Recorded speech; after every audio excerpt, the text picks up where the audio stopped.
Bom dia, boa tarde, boa noite. Aqui é o Cineclube Passa Mal, uma galera gabaritada no amadorismo, mas temos uma participação mais que especial hoje.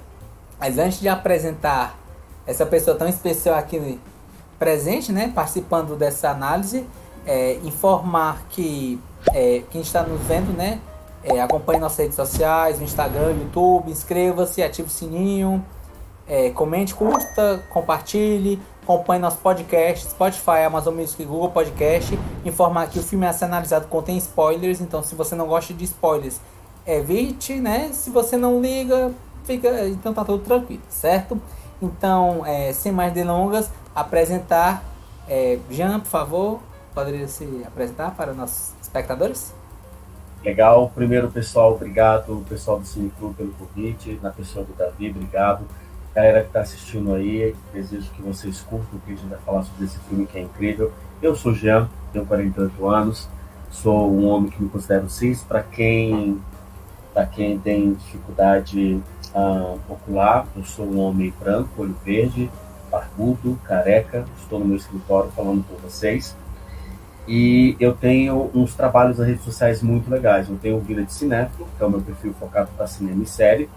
Na descrição do vídeo vai estar o arroba, que é o arroba vida.d.cinéfilo com PH. E também tem o meu perfil pessoal, que é um dos outros trabalhos que eu faço, que é o arroba jean.charles.propósitos.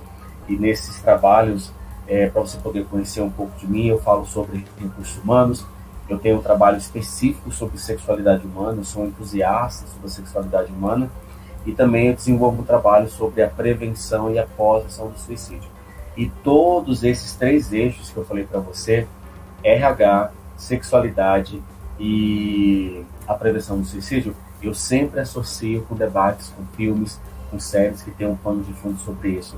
E é isso, tá bom? Espero que vocês passem por lá, nos conheçam e bora falar sobre esse filme incrível que os meninos escolheram aqui do Cineclube Passa Mal. Obrigado. Só para constar, o G. Charles, ele é um passa bem, certo? Então, as opiniões dele, né, os seus comentários são sempre muito bem-vindos. Ai, Jesus. Olha, haters, se acalmem, hein? Haters, se acalmem. É o famoso, como já disse Taylor Swift, né? Haters gonna hate. Bem por aí. E informar que o filme a ser analisado, certo? É um filme de 2020, se eu não me engano, não é isso? 2020, que é filme original Netflix, não é isso?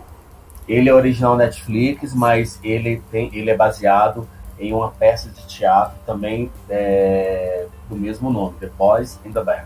Exatamente, é The Boys in the Band, é o filme a ser analisado. Jean, qual é a sinopse de The Boys in the Band? Bora lá. Pessoal, The Boys in the Band, ele conta a história de sete amigos que vão estar em um único ambiente, que é no apartamento de um dos personagens, que é o Michael. É uma festa de aniversário para um desses amigos. E durante esse aniversário, vai acontecer um acerto de contas, digamos assim, entre eles.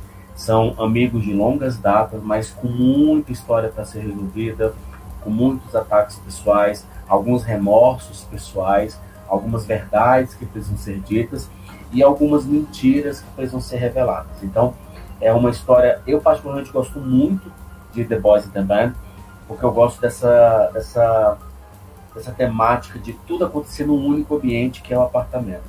E o filme ele tem 2 horas que, na minha opinião, passam muito rápido. E ao longo dessa noite, todos esses 7 personagens vão passar por situações para revelar as suas verdades, revelar quem realmente são. Então, a sinopse básica de The Boys in the Band é isso. 7 amigos que numa noite em um apartamento, durante uma festa de aniversário, vão ter alguns acertos de conta entre eles e o passado de cada um deles. É muito legal. Jean, qual é a sua análise a respeito de The Boys in the Band? Cara, The Boys in the Band para mim foi uma grande surpresa de 2020 no ano. Primeiro por causa das atuações. Eu vou pegar minha colinha aqui, pessoal que está aqui na minha frente, mas olha, o Tim Person, que é o nosso eterno o nosso eterno personagem lá de The Big Bang Theory, né? O nosso eterno Sheldon, o Tim Burton está excelente como Michael. Ele é a força motriz desse filme, juntamente com o Zachary Quinto, que faz o Harold, que é a outra ponta desse filme. Quando os dois estão em cena, é uma coisa assim incrível. O pessoal reclamou um pouco, muito da interpretação do Zachary Quinto, da personagem dele, mas para as pessoas que talvez não entendam muito bem como funciona o cenário LGBT+, acreditem, existem homoafetivos daquele jeito que o Zachary é. Aquele ar de arrogância, aquele ar de petulância, aquele jeito quase que cênico de falar a todo momento, pegando cigarro, dando aquelas andadas. Acreditem, existem homoafetivos daquele jeitinho mesmo. O engraçado de The Boys and the Band, pessoal, que eu particularmente senti, foi porque eu sou um homem cis, de 48 anos, eu me reconheço como um homem bissexual, mas na minha adolescência, cara, eu me via naquele apartamento. É como se eu estivesse numa festa de aniversário com amigos meus do passado. É inacreditável como eu reconheci amigos meus do passado em cada um dos personagens. Como eu falei sobre a sinopse, o filme ele me traz uma força muito grande, porque para você segurar uma história durante quase 2 horas dentro de um mesmo local que é o apartamento do Michael, cara, o roteiro tem que ser muito bom, as interpretações têm que ser muito boas, os clímax entre um clique, entre um frame, entre uma cena e outra, tem que ser muito forte. E a gente tem isso no filme. Nós temos diálogos muito fortes, nós temos algumas discussões assim que são constrangedoras, porque a gente vai falar do Alan, né? O Alan é uma personagem que vai bagunçar toda essa noite, porque o Alan é um amigo do passado do Michael, e o Michael acredita que o Alan não saiba que ele é homoafetivo, e o Alan, ele tem algumas questões que não ficam claras no filme, e a gente pode dar spoiler, Tandy? Pode, sim, né? Sim. Então pode, né? Então tá. O Alan, o filme ele fica sobre aviso, ele fica num filtro, ele não entrega tudo pra gente. Qual é a situação do Alan? Eu, particularmente, por conhecer várias histórias parecidas com o Alan, eu já vou dar a minha opinião, a minha decisão. Na minha opinião, o Alan é um homem maduro, casado, com filhos, que sempre foi um homoafetivo, mas nunca aceitou a sua condição. E aí chega numa fase adulta, ele se questionando da existência dele, ele vai procurar colo e afago em quem? Num amigo que ele sabe que é homoafetivo. E aí quando ele chega nesse apartamento, tá acontecendo a festa, e o Michael pede para que todo mundo controle ali a sua afetação, porque nós temos umas personagens que dentro do meio LGBT nós falamos de homens afeminados, e um dos personagens, deixa eu pegar minha colinha aqui, é o ator Robin Jesus, que ele interpreta o Emory, que para mim é uma das personagens mais incríveis do filme. An old college friend of mine is in town, but he's straight, so... Do you really think he doesn't know about you? Emory, no. E o Alan se bate de frente com o Emeron, porque o Alan é aquele hétero que não aceita a sua condição homoafetiva, e ele se depara com aquilo que tudo que a sociedade detesta: um homem gay afeminado, afetado.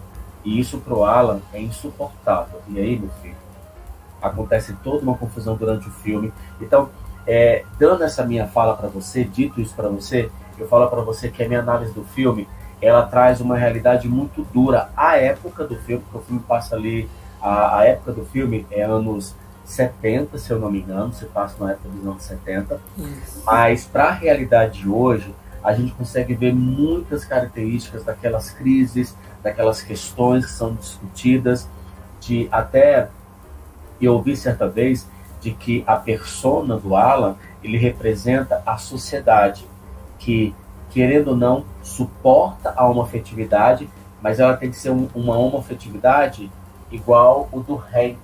Isso, do Hank, que é uma das personagens. O Hank, ele tá divorciando da esposa, ele tem um caso, ele tem um romance de 2 anos já com Larry, mas ele é aquele homoafetivo que terno e gravata, não é afeminado, ele tem uma postura quase que heteronormativa, mas ele é um homossexual, e é aquilo, a sociedade suporta aquilo. Tanto que quando o Alan entra no apartamento, ele se identifica com quem? Com Hank. Porque digamos que é aquela personagem menos ofensiva para ele, aquilo que ele suportaria dentro de um contexto de aceitação homossexual. Jean, eu acho assim, só fazer uma inserção rápida, eu vendo aqui rapidamente, no aniversário de 1968, né, no caso, e um outro ponto, eu não sei se isso adiciona ou não, né, se traz reflexão ou não, eu acho que essa situação do Hank talvez seja até uma questão do espelho, talvez alguém a ele se espelhar, né, que ele olha assim. Uma das coisas que eu achei engraçado no filme é porque, na verdade, ali tem um ponto muito delicado que dentro da comunidade LGBT é discutido, que é o quê? A homofobia interna. Porque o Alan, ele tem essa homofobia interna, ele não se aceita. E é aquilo que a gente chama de homofobia interna. Ele tem raiva dele mesmo, da própria condição que está querendo vir à tona, mas ele não aceita pelo próprio preconceito. Então, quando o Alan ele vê o Emeron, que é afeminado, que é afetado, e o Emeron, você viu o filme, o Emeron ele não deixa passar uma provocação para o Alan. A cada momento ele faz uma provocação ali nos minutos iniciais que ele entra no apartamento. Então o Alan olha para o Emeron e ele vê que aquilo ali é tudo que ele detesta, é tudo que ele não quer ser e tudo que ele talvez acredite que a sociedade vai vê-lo. Um homem gay afeminado, o que é completamente desprezível para a sociedade. E ele se vê daquele jeito. Então, quando você fala de espelho, Davi, eu acredito que seja muito bem isso. Até porque também ali a gente percebe ao longo do filme que eles gostam de se retalhar uns aos outros. Eles provocam uns aos outros, né? E isso para mim é muito cansativo. Eu nunca gostei muito dessa parte da minha convivência quando eu era um LGBT, que eu tinha mais amigos. Hoje eu sou muito de poucos amigos, mas na época eu tinha muitos amigos. Aquele tipo de situação era normal, de provocação, de pegar uma dor do outro, apontar, provocar. E todos eles fazem isso uns com os outros. Um ou outro que não faz. O David, por exemplo, né? Que é o Matthew Bonner. O Donald, quer dizer. Cara, como esse ator parece com o Henry Cavill. Não sei se você percebeu isso. Sim. Cara, como ele parece com o Henry Cavill. E, se não me engano, ele fez também um filme do Murphy, que era aquela série Hollywood. Tô errado? Acho que ele fez. Ele fez aquela minissérie Hollywood. Também é muito legal, viu, gente? Hashtag fica a dica. Assistam Hollywood. É uma minissérie muito legal. Eu confesso que eu não assisti Hollywood, mas eu sei que ele fez White Collar, ele fez uma série chamada Chuck e ele fez Magic Mike. Olha, Magic Mike, tá? Eu nunca vi. Gente, eu sou um gay que nunca vi Magic Mike, tá? Não é os dançarinos dos Gogo Boys, não é isso? Isso. Nunca vi, gente. Nunca vi. E nem gosto muito, pra falar a verdade. Nem me interesso muito pra ver. Mas voltando pra análise do filme, pessoal, ao longo do filme é muito legal a gente ver por ser dentro de um apartamento, a gente fica muito mais, digamos, envolvido com a história do filme. Porque o filme ele não tem takes abertos, ele é quase claustrofóbico para algumas pessoas. Porque o único espaço aberto que tem é uma varanda, que tem ali uma sacada, uma varandinha do apartamento do Michael. Mas as cenas começam por ali, depois ficam todas concentradas dentro da sala de estar do Michael. E eu particularmente reafirmo, o roteiro é bem escrito, os diálogos são afiados, as interpretações de... Gente, não tem um ator ruim nesse filme. Não tem. Não tem nenhuma interpretação que seja ruim, ou que seja fraca, ou que fale assim, nossa, foi mais ou menos. Eu particularmente gostei de todas. Mas as relações das personagens, as questões que eles vão tratando uns com os outros, é muito forte. Por isso que o filme se segura durante 2 horas. Eu não sei se você já viu aquele filme também, é um filme que tem várias versões. Eu acho que a versão original dele é, não sei se é espanhola, mas tem uma versão que é francesa, italiana, que é aquele Desconhecidos. É uma turma de pessoas que vai para uma festa de aniversário e eles colocam celulares em cima da mesa e eles começam a... Se o telefone tocar ali, eles têm que falar abertamente o que está acontecendo na cena. É um outro filme que acontece também dentro de um único espaço, que é um apartamento. E para isso acontecer, para segurar nossa atenção, cara, o roteiro tem que ser muito bom e as interpretações têm que ser muito boas. E isso, olha, o Jim Parsons tá bom, o Tuck, o Charlie Cavill, o Anthony Reynolds, o Robin Jesus, o Brian Hudson, o Michael Benjamin, que é uma personagem de um homem gay negro no filme. Cara, tá tudo bom ali, não tem nada de errado com esse filme nesse contexto. Então, a minha análise do filme é que o filme ele transmite um olhar muito importante sobre questões homoafetivas de homens que estão se descobrindo. Agora, é muito importante a galera visualizar o seguinte: o filme tem uma época, né, que é ali a virada dos anos 60 para os anos 80, para os anos 70. Então, às vezes, a turminha mais liberal de hoje fala, nossa, que questões chatas, que não sei o quê. E acorda, gente. Eu trabalho com sexualidade, eu estudo sobre sexualidade, eu falo para vocês. Tem muito homem sofrendo com essas questões que são apresentadas no filme. Muitas questões. Hoje, em pleno ano 2022. E principalmente o sentimento de homofobia contra si mesmo, que é no caso do Alan. Pessoal, mas continuando, os pontos fortes do filme, na minha opinião, para fechar o meu raciocínio com pontos fortes dos filmes, é a questão do roteiro e é a questão das interpretações.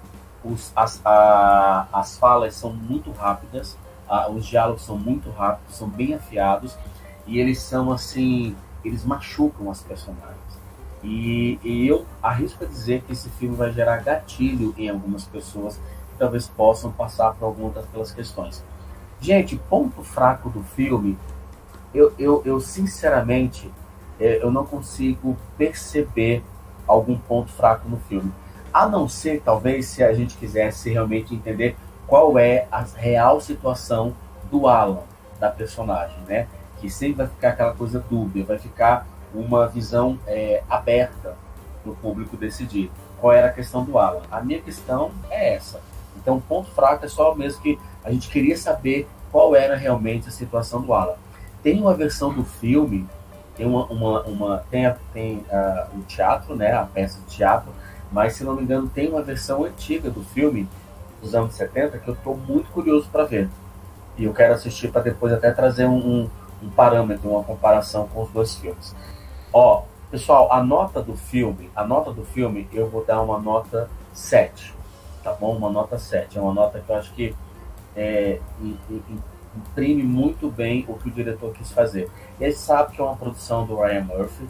O Ryan Murphy gosta de trazer essas questões. No final dos créditos do filme tem uma dedicatória lá ao escritor da peça, que é... Deixa eu pegar o nome dele aqui. É o Matt Crowley.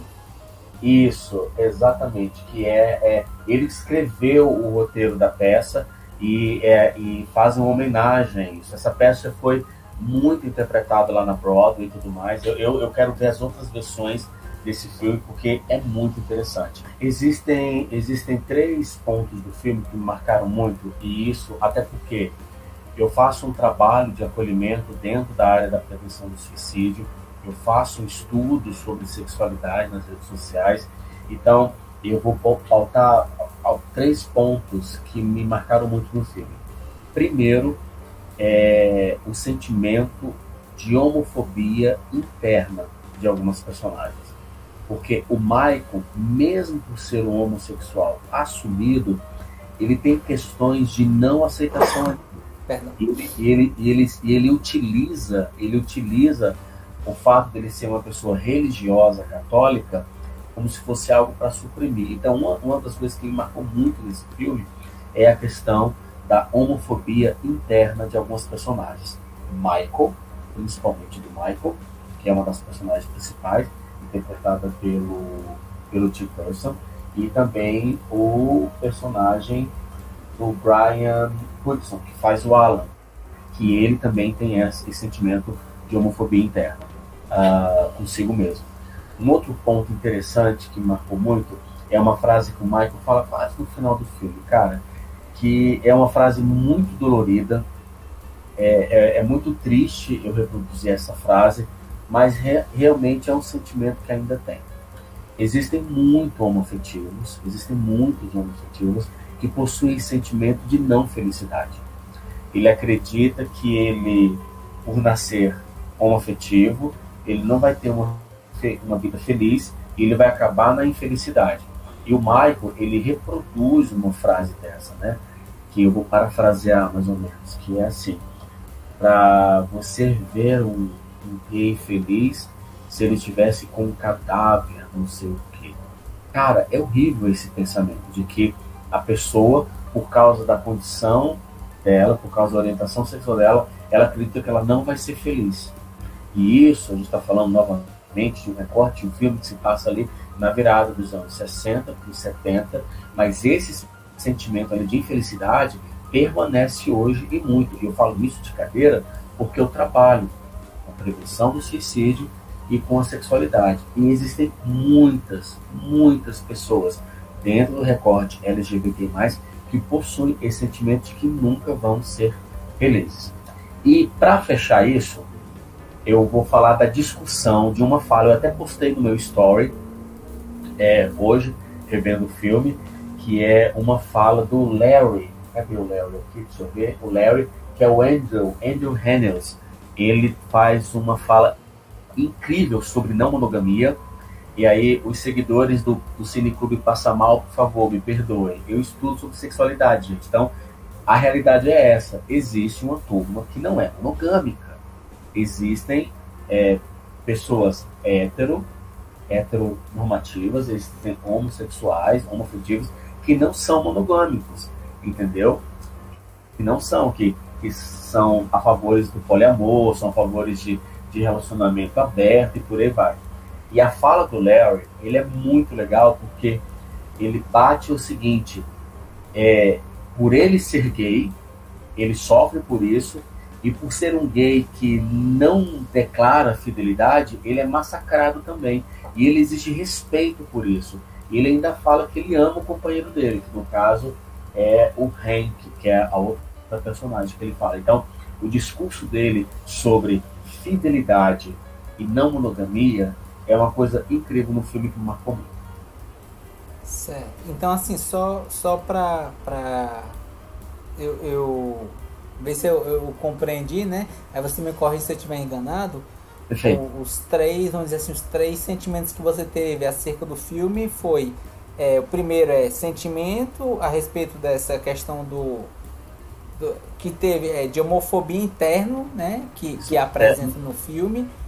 Um outro aspecto é a infelicidade, né? Que é mostrada na persona do Michael, não é isso? Ser gay, que ele nunca vai ser feliz por ser gay. E o terceiro elemento é a respeito do poliamor, não é isso? Do personagem Larry, não é isso? O Larry, exatamente. Certo. Eu achei incrível cara, a fala dele é menos de 10 segundos. Eu gravei, até fiz o meu story, tanto nos meus dois perfis eu fiz. E eu coloquei lá assim: a coragem de ser não monogâmico e pedir respeito por isso. Acho muito legal. Merece, né? Merece, ele ser aceito do jeito que ele é. Pois é, total, cara. Assim, hoje a gente foi numa... eu e meu esposo participamos de alguns eventos religiosos.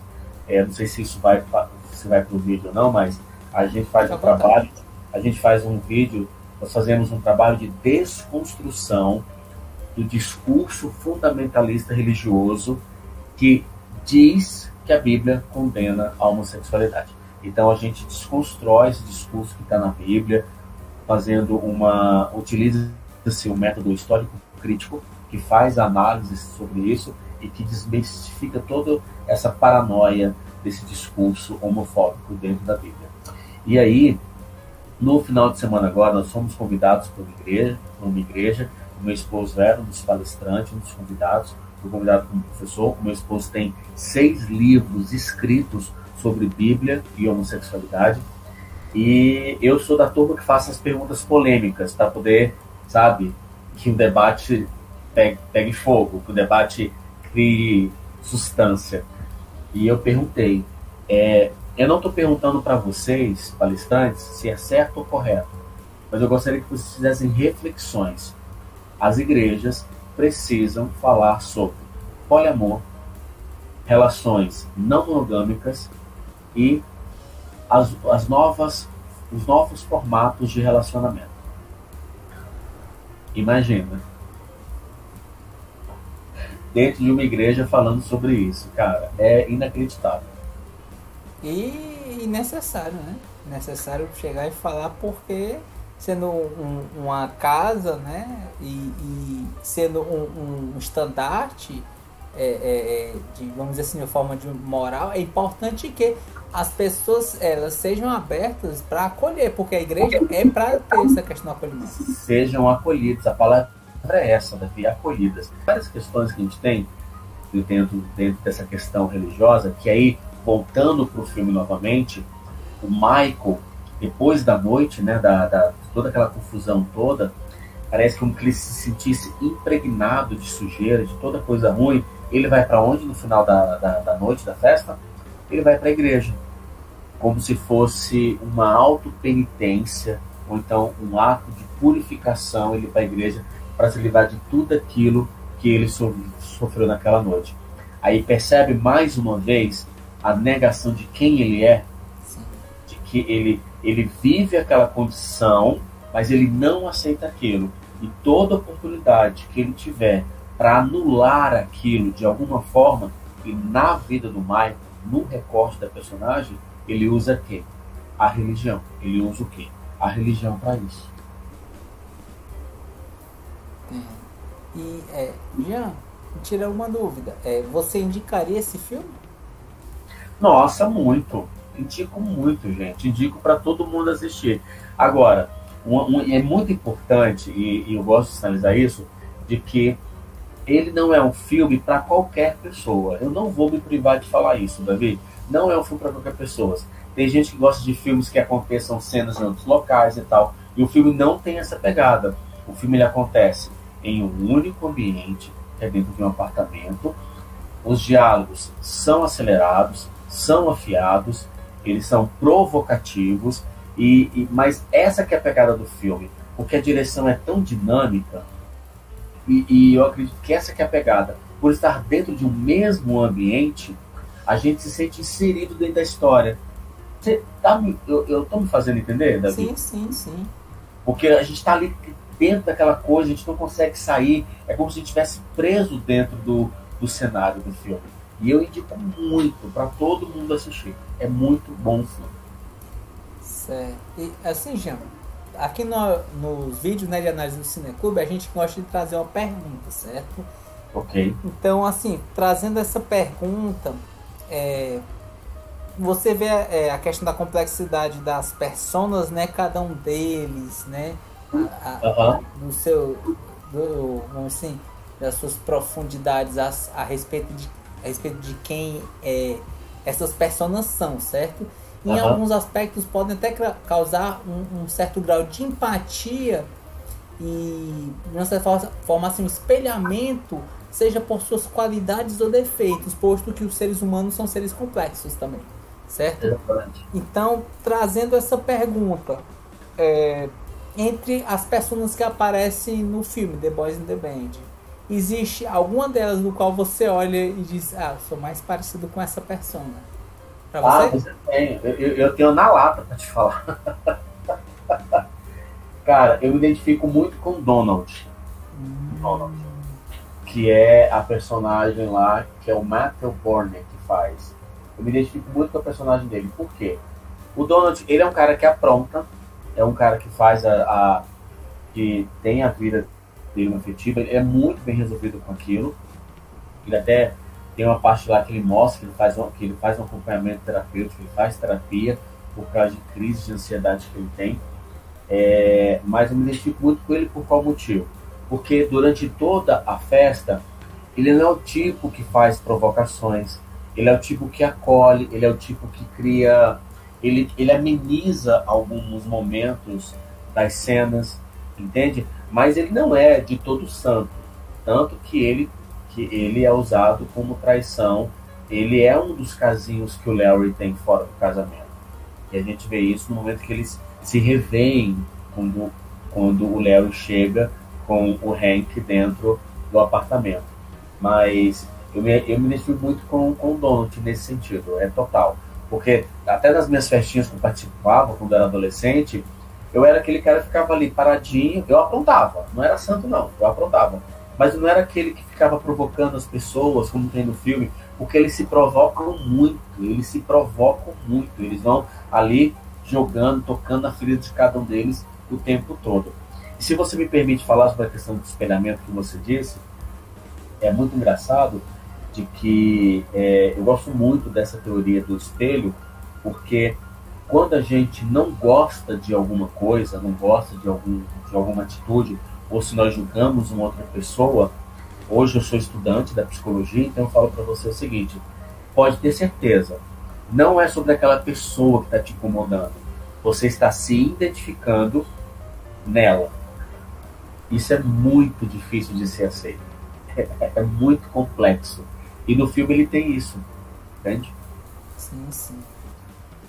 Davi, meu querido, e você? Qual é a sua análise do filme? Qual a sua perspectiva? O que você achou do filme? O que você compartilha com a gente sobre o que você achou sobre The Boys in the Band?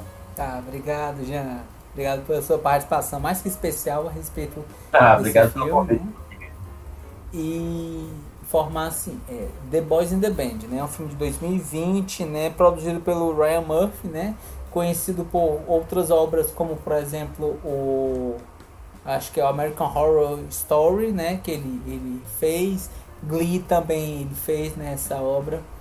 E agora The Boys in the Band, que assim, não é uma obra original, né, baseado no best-seller, né, numa obra de grande sucesso, né, um musical de sucesso da Broadway, né, feito Isso. pelo... só olhar aqui minha cola agora, minha vez da cola, assim. É o Marty Cromley, certo? Que infelizmente ele, tal qual o autor de Tic Tic Boom, né, Jonathan Larson, ele não chegou a ver sua obra, né, ser, vamos dizer assim, uma das suas obras colocarem à luz, né, enquanto cinematografia, certo? E ele teve a sua devida homenagem, né, nos créditos desse filme, certo?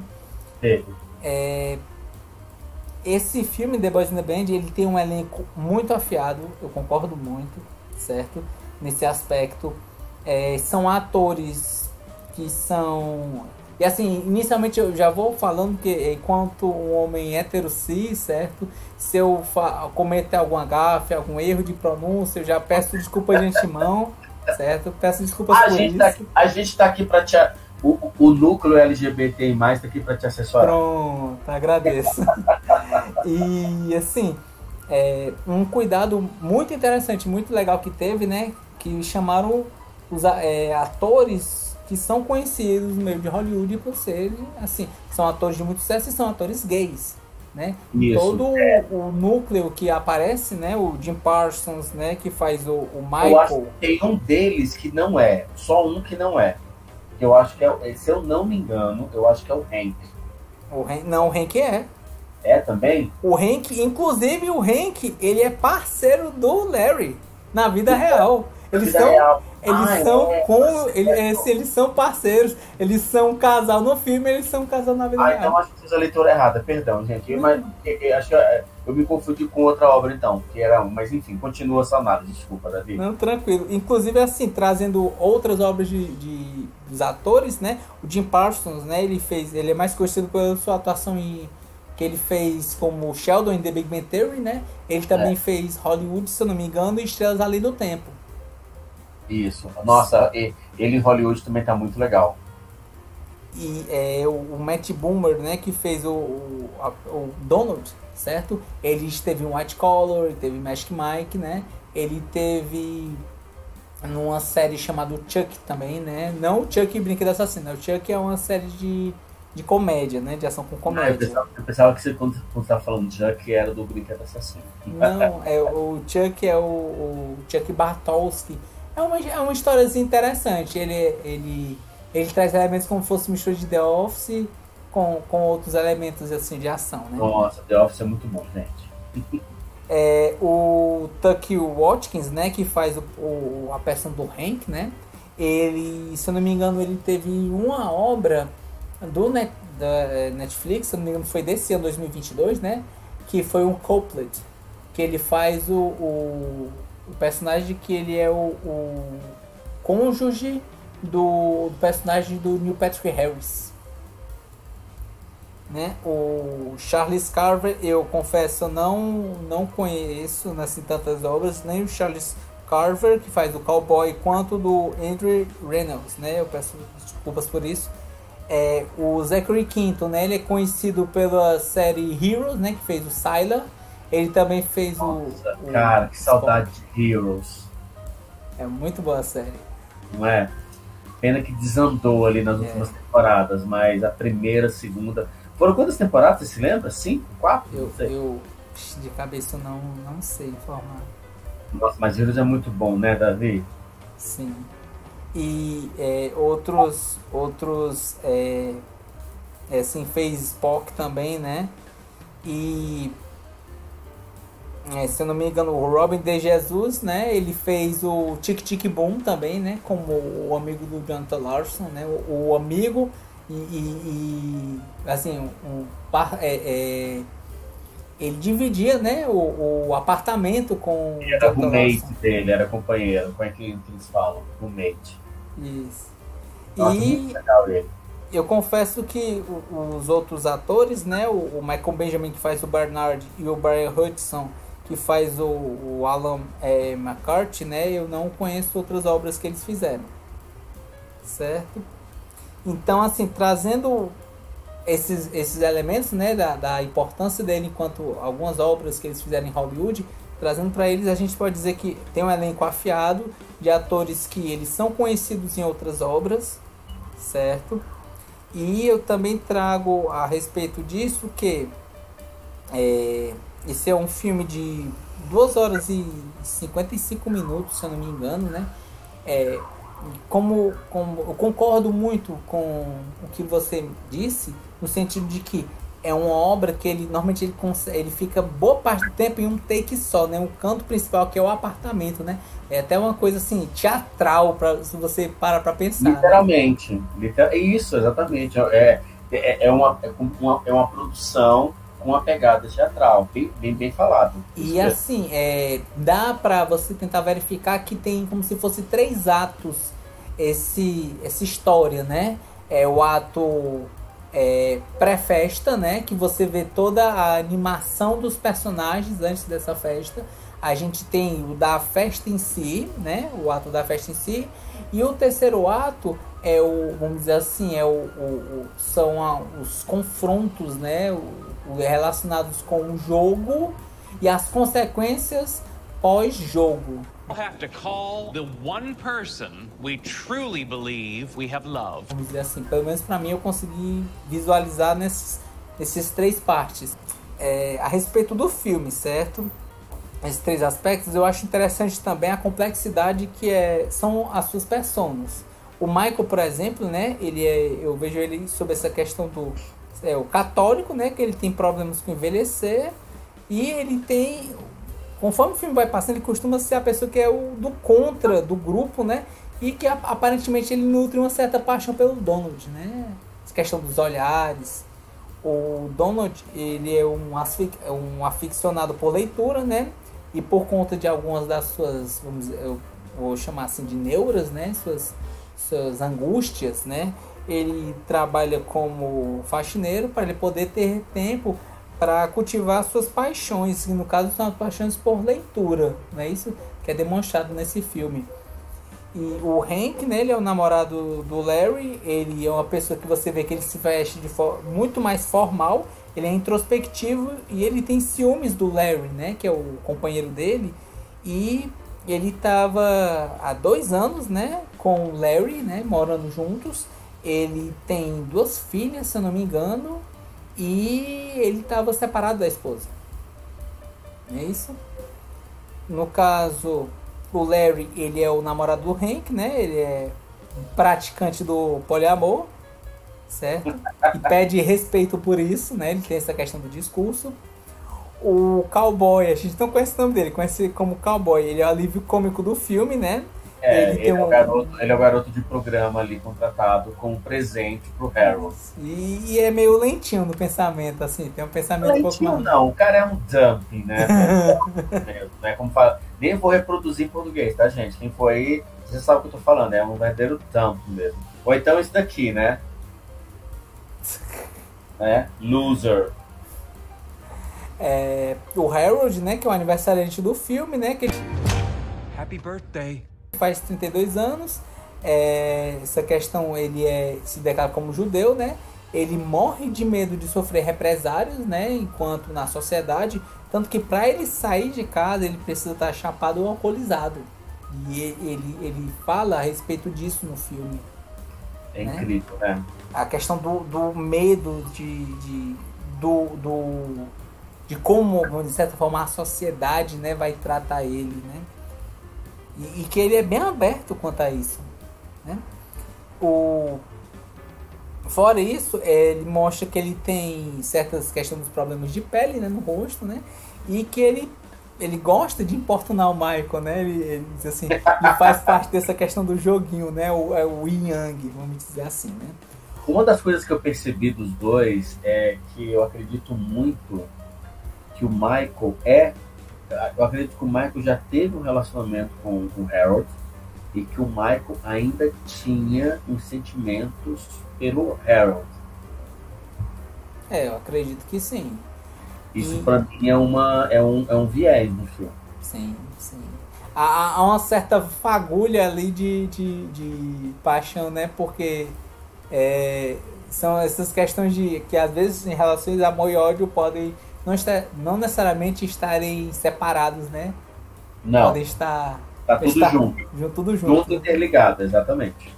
E no caso, quem aparece também, né, o Emory, né, que você vê que é uma pessoa bem extrovertida, uma pessoa feliz, né? Uma pessoa que costuma ter um grande sorriso no rosto e se dá bem de forma geral com o grupo, né?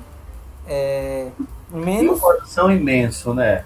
Ele leva uma porrada na cara, ele Sim. é agredido e logo depois você quer um pedaço do bolo? E mais do que isso, ele o perdoa, né? No decorrer do filme ele fala na questão do jogo, não faça isso com você, preserve sua dignidade, né? O famoso eu perdoo. O Michael chama ele de... os diálogos são muito rápidos, pessoal. Sim. Tem que pegar ele e fala assim, e agora a pessoa lá que gera a enfermagem, né? Nathan Gale.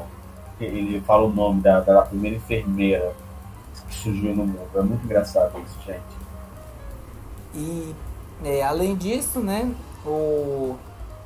inclusive nesse ponto, né, isso também com todo menos com o Alan, né, que mostra sua homofobia no decorrer do filme, né.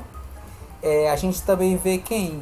A gente vê o Bernard, né, que é o bibliotecário, né, que ele é introvertido, ele tem muito medo de expor os sentimentos dele, seja na rua ou até entre os seus afetos, né, os seus amigos, a própria pessoa nessa questão do jogo dele não conseguir expor os seus sentimentos, né. É uma pessoa que ele demonstra um medo muito grande.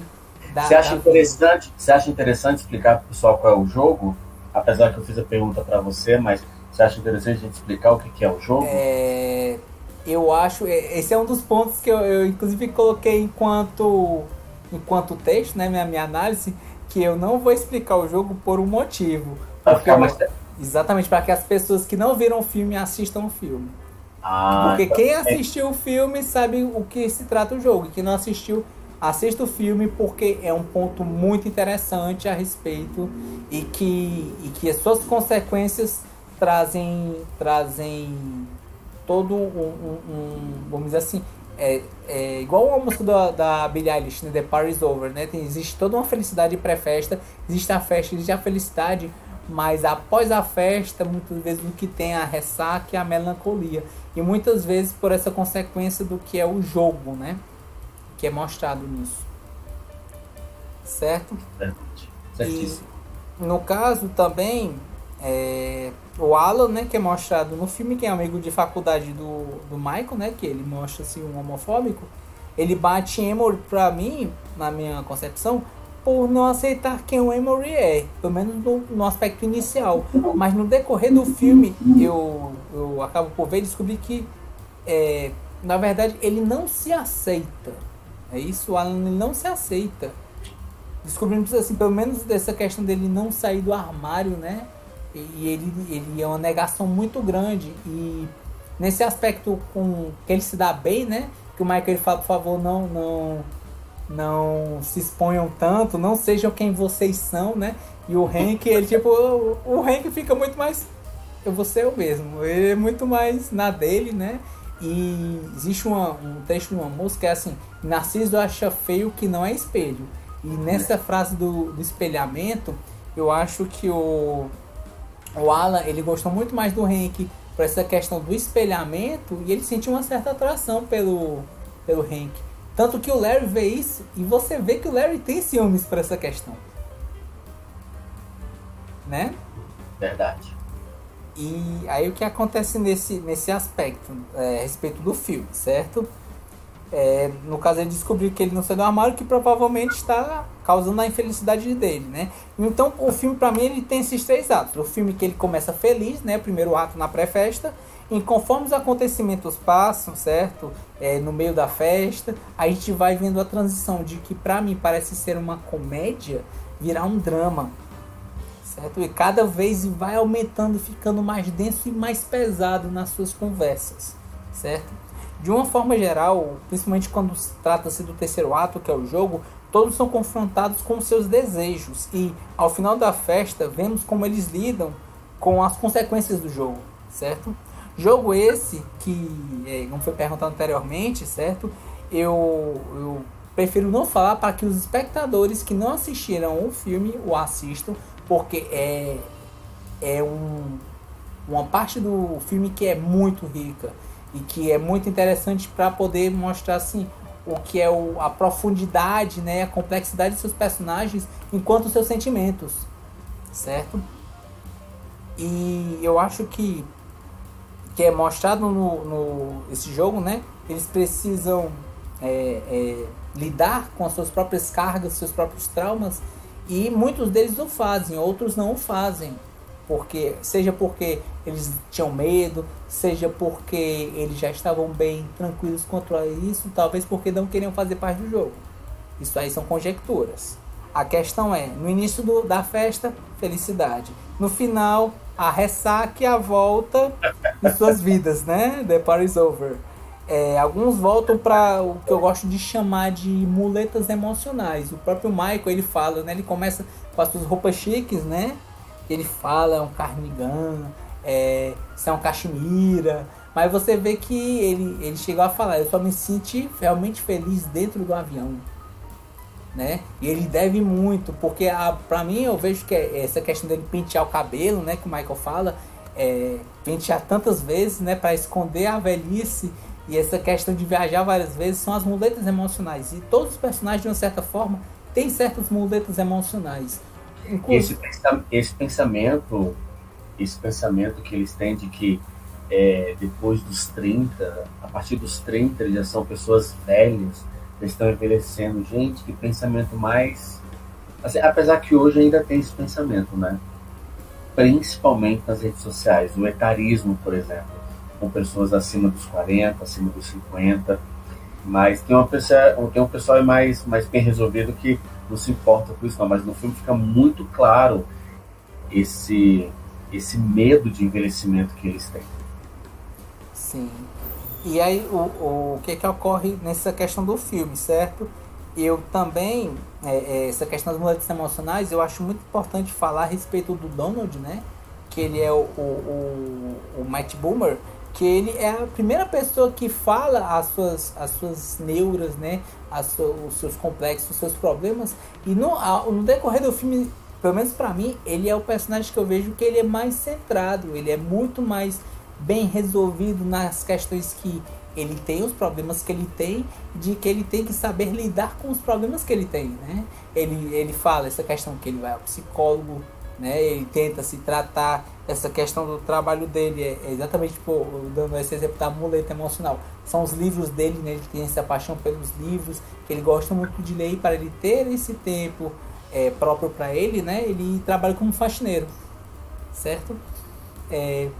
Trazendo como elementos também, pelo menos minhas concepções a respeito do filme, né? Minhas impressões, eu vejo muito um exemplo de fases de luto, pós-filme, né? Essa questão tanto das muletas quanto pós-filme, pós-jogo, né?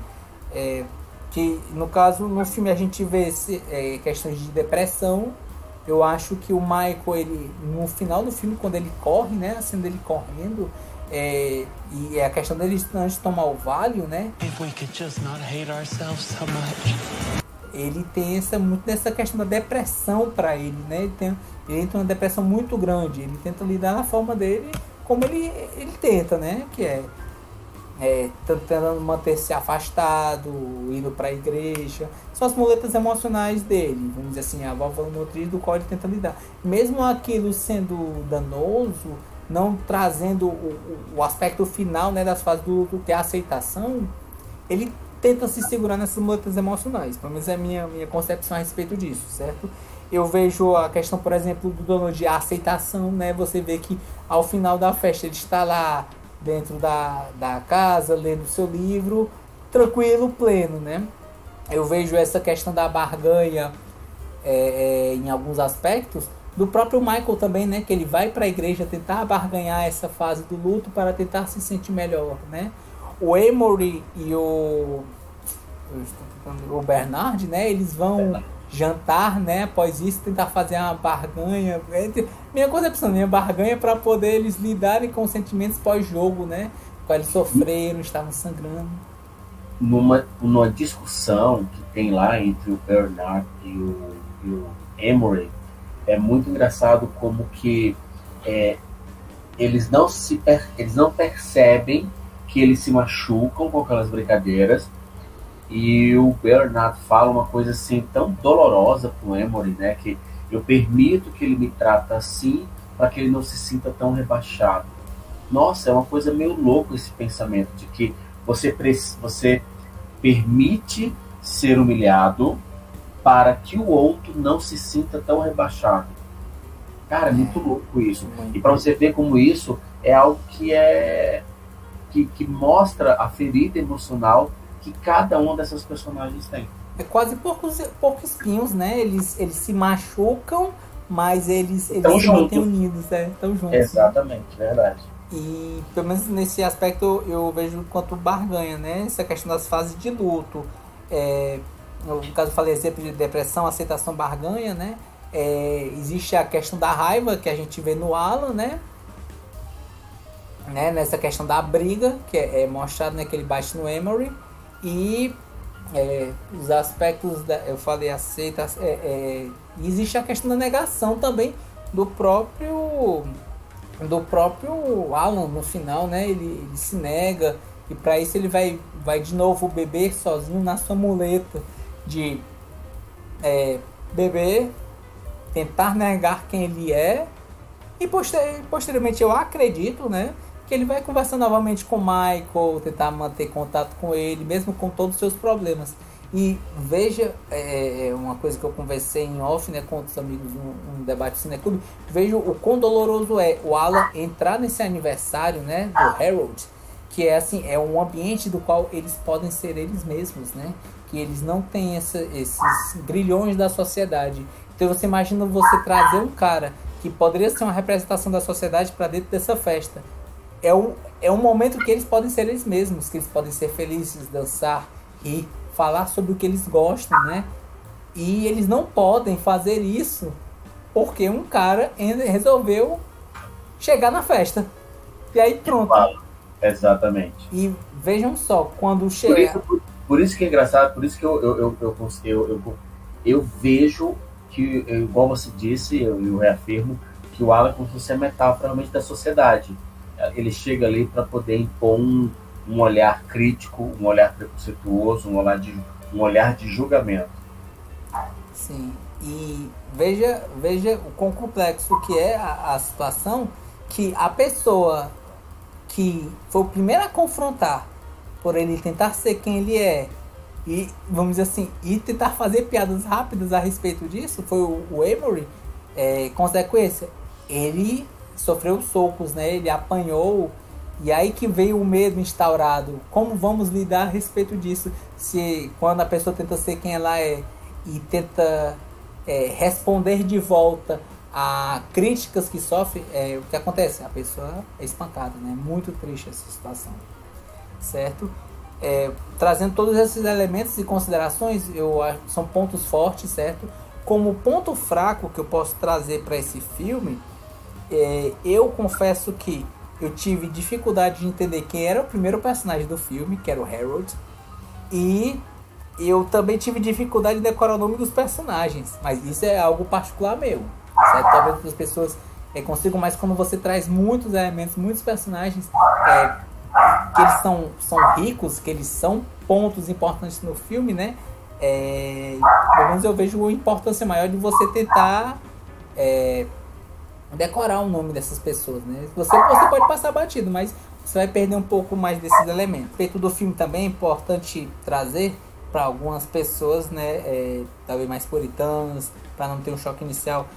Há cenas de nudez do filme, certo? Então, se você se incomodar, você enquanto espectador se incomodar, aí é uma questão sua, enquanto espectador do filme, certo? É algo que particularmente não me afetou, certo? É importante. Não é nada polêmico, não. Tem coisas piores no cinema. Sim. Peraí, deixa eu redefinir minha frase. Certo. Existem cenas mais explícitas em outros filmes. Piores não, porque cena de nu não é tão ruim assim, não. Sim. Não, tranquilo. Mas o que eu digo é assim, porque para algumas pessoas mais puritanas, porque isso é... Mais conservadoras, né? Mais conservadoras, A frase é, Deus me livre, mas bem que eu queria. Muito bem colocado. Credo, que delícia. Ai. Assim, sem mais delongas, para não me aprofundar tanto, e trazendo assim uns pontos que eu acho interessantes, né?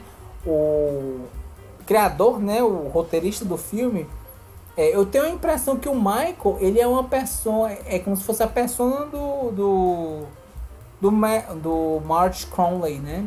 Eu acho que tem elementos que... Eu acredito que é ele, total, exatamente. Provavelmente deve ser ele. E um ponto interessante também a respeito da obra é que essa questão tanto do Donald, né, quanto do Harold, eles são pessoas reais, certo? E que inclusive ele não mudou o nome. É o mesmo nome. Existiu um Donald e um Harold na vida do roteirista. Daquela maneira. E que eles não se gostavam. Tal qual o filme. E ó. Certo? E sem mais delongas, né? Eu digo que minha nota para esse filme é 8. Olha! Você tá muito bonzinho, hein, Davi? Não é bonzinho não. Acho que é uma nota, pelo menos pra mim, é uma nota que eu gostei. Os elementos que eu trouxe pra não dar um 10 é exatamente esse aspecto, né? Não entender bem quem era a pessoa inicial, né? E a questão de decorar os nomes, certo? Minhas palavras para esse filme são jogo, que é uma parte muito importante do filme. Verdade. Personagens complexos, né? Porque existe todo ser humano em si, ele é complexo. Se você vai em sua essência, né? Suas neuras, suas qualidades, seus defeitos, e nós vemos isso no decorrer do filme. E vida, porque esse filme seja pelo bem ou pelo mal, ele traz muitos elementos do que é a vida.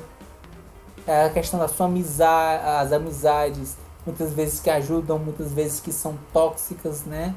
E suas negações, suas neuras, suas muletas emocionais, certo? No aspecto, no caso de psicologia, né? Do behaviorismo radical de Skinner, né? Existe essa questão dos reforçadores, existem reforçadores positivos e negativos, e eu sei isso esse semestre. E eu vejo muito esses elementos que são mostrados, né? Os reforçadores, muitas vezes positivos e em alguns casos negativos, mas que as pessoas acham que é positivo. Pelo menos na minha concepção, claro. Ô Davi, e você? Você indicaria o filme para alguém? Indicaria, certo? Talvez não para pessoas muito puritanas, não muito conservadoras, pelo elemento que eu disse durante o decorrer da minha análise, né? Existem cenas de nudez, e eu sei que muitas vezes Hollywood existem cenas de nudez, muitas vezes é celebrado a questão da nudez feminina, mas se uma pessoa é mais puritana, só avisando de antemão, né? Se você quer ver uma obra que ela é rica nas suas complexidades, que ela traz um roteiro muito bom, certo? Que ela traz personagens complexos, que trazem sua carga dramática e que traz uma história que em si ela é rica, né? Que é muito boa. Foi um filme que eu achei muito, muito bom. Eu indicaria por essa questão. Acho que a indicação é principalmente com base nos seus gostos, e eu gostei desse filme, achei ele muito bom. O Davi, e dentro das personagens e do que a gente falou sobre a questão de espelho e tudo, como que você se identifica? Você tem alguma personagem que você, assim, se olhou assim, cara, parece que esse cara tem alguma personagem que te chama a atenção, que te identificaria com você? Eu acho que dos personagens, né, eu acho que enquanto elementos, né, alguns elementos que são mostrados no decorrer do filme, eu acho que eu sou mais parecido com algumas, vamos dizer assim, alguns elementos de qualidades e defeitos do Michael. No seguinte elemento, assim, eu sou um hétero cis, né?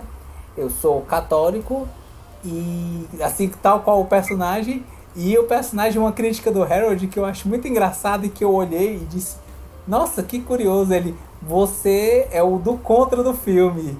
Que o Harold, ele brinca, né? Se todo mundo é ateu, você é o católico. Se alguém tem religião, você é o ateu do grupo. É aquele negócio... Ele sempre contrapõe uma opinião. Isso. E eu acho muito interessante isso. E às vezes eu me vejo nessa situação do por quê? A pessoa fala alguma coisa, por quê? Tem essa questão do por que você pensa dessa forma? Você deixou de ser criança ainda não, né, Davi? Hã? Por que isso? Por que aquilo? Por quê? Por quê? Por quê? Não, mas eu não é o porquê do tirar dúvida.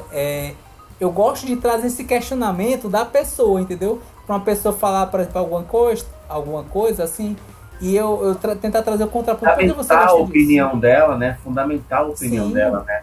Por que você não gosta daquilo? Tá, mas por que você não gosta? O que te deixa incomodado com aquilo? Eu também gosto disso. Eu gosto de saber detalhadamente o que a pessoa está pensando sobre determinada coisa. Eu também tenho essa pegada, Davi. E eu acho assim que é muito interessante, é muito rico muitas vezes a pessoa, quando vai trazer uma conversa, vai trazer algum elemento, às vezes quando traz um tabu, algo mais complexo, e trazer esse o porquê. E por que eu trago esse porquê, né? É o porquê do porquê. Porque se uma pessoa às vezes tem uma opinião polêmica ou tem uma opinião muito arraizada, eu acho que é importante ela tentar embasar, porque para que ela não tenha, pelo menos para mim, na minha cabeça, não tenha a profundidade de um pires. É uma pessoa que basicamente é um construto da sociedade, né?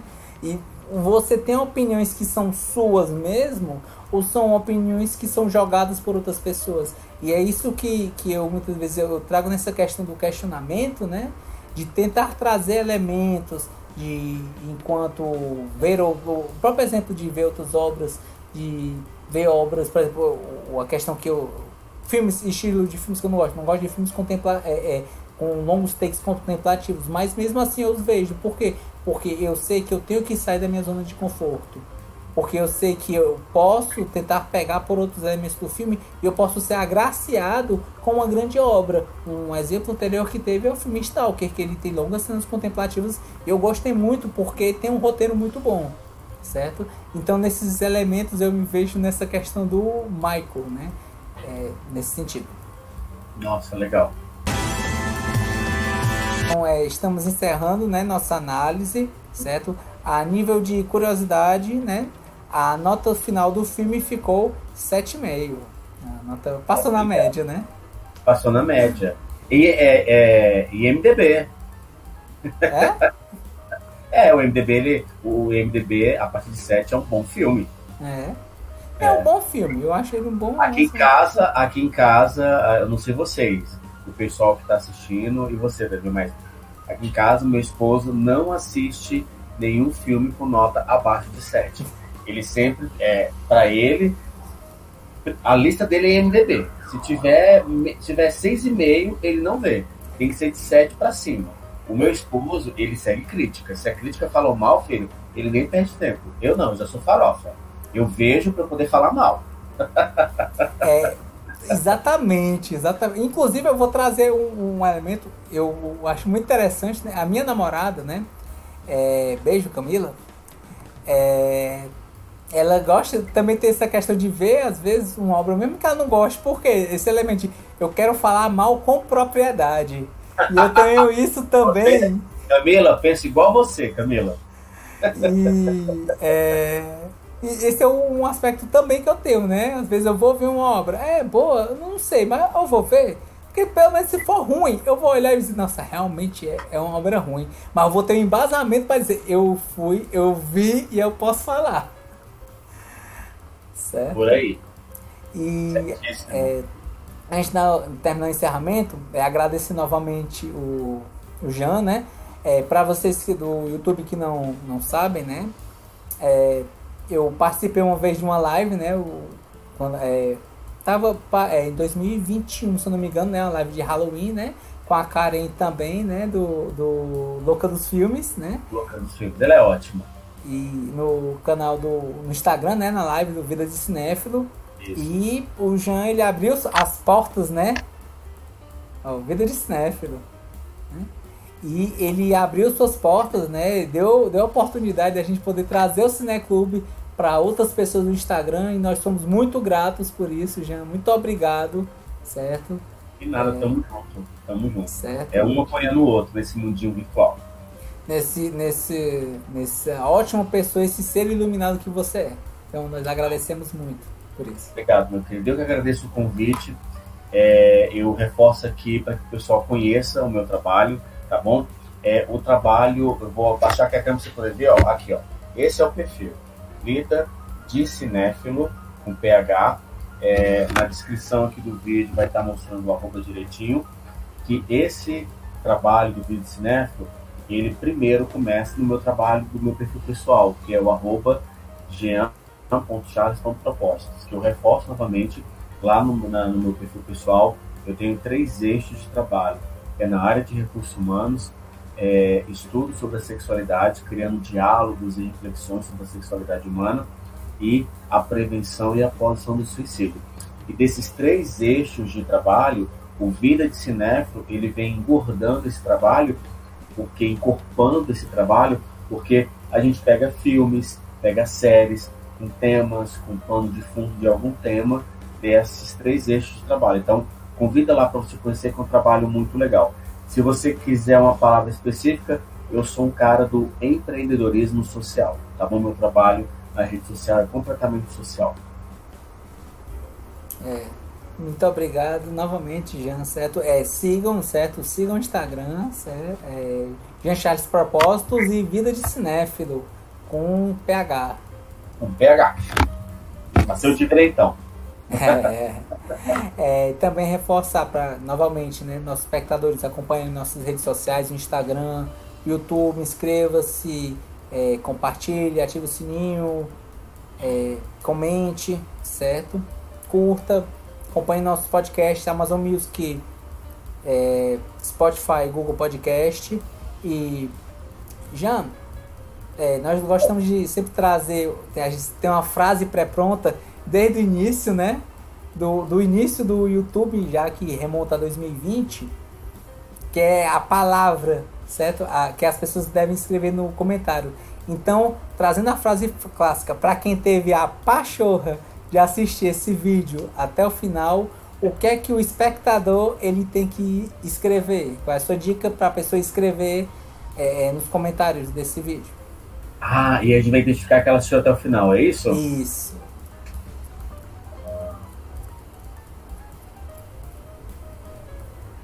Diga não à homofobia. Muito importante.